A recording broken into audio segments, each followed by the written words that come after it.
আমাদের দোলাই সমজেলায় যে ঈদের প্রস্তুতি নিয়ে যে বৈঠক হয়েছিল সেই বৈঠকে দোলাই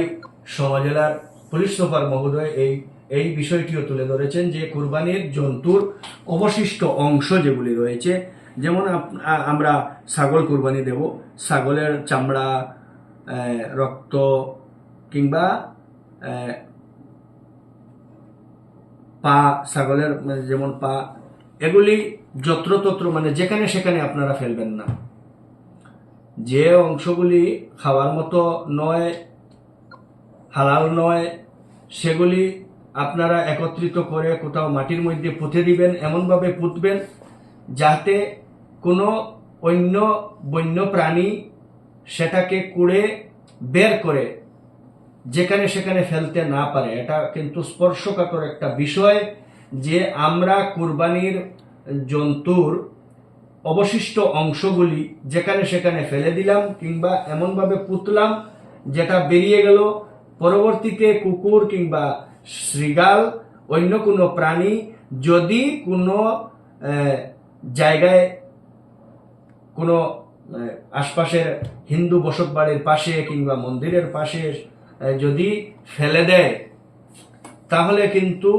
সামাজিক এক অশান্তি সৃষ্টি হওয়ার প্রবল সম্ভাবনা থাকে। কারণ এটা যে ছাগলের অবশিষ্টাংশ, এটা ছাগলের মাংস কিংবা মুন্ডু কিংবা চামড়া,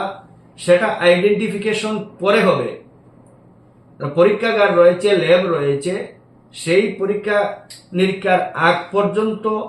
যদি কেউ কমপ্লেন করে তাহলে আপনি কিন্তু হ্যারাসমেন্টের শিকার হতে পারেন। আর নির্দিষ্ট কোনো বাড়ির পাশে যদি পাওয়া যায় তাহলে তো ওই বাড়িকেই সর্বপ্রথম জিজ্ঞাসাবাদের আওতায় আনা হবে, নতুবা একটি সমাজকে কিন্তু আপনি হ্যারাসমেন্টের শিকার বানাতে পারেন। তাই দয়া করে বলছি যে এই ধরনের কোনো অপ্রীতিকর ঘটনা এড়ানোর জন্য, সামাজিক অশান্তি না আসার জন্য আমরা সকলেই যারা ছাগল কুরবানি দেব, তা ছাগলের মাংস বলুন, ছাগলের চামড়া বলুন, ছাগলের পা বলুন কিংবা মন্ডু বলুন, যে কিছু থাকে না কেন অবশিষ্ট অংশ যেগুলো ফেলে দেওয়ার, এগুলা কিন্তু আপনারা যেখানে সেখানে ফেলবেন না, আর মাটির মধ্যে ভালোভাবে পুঁতে রাখবেন যাহাতে অন্য কোনো প্রাণী এগুলাকে কুড়ে বের করে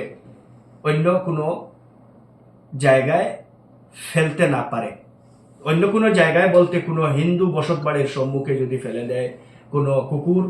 নিয়ে গিয়ে কিংবা তো কোনো মন্দিরের পাশে যদি ফেলে দেয়, তাহলে কিন্তু মারাত্মক পরিস্থিতি সৃষ্টি হয়ে যাবে। তো এটা একটা বিষয়। আর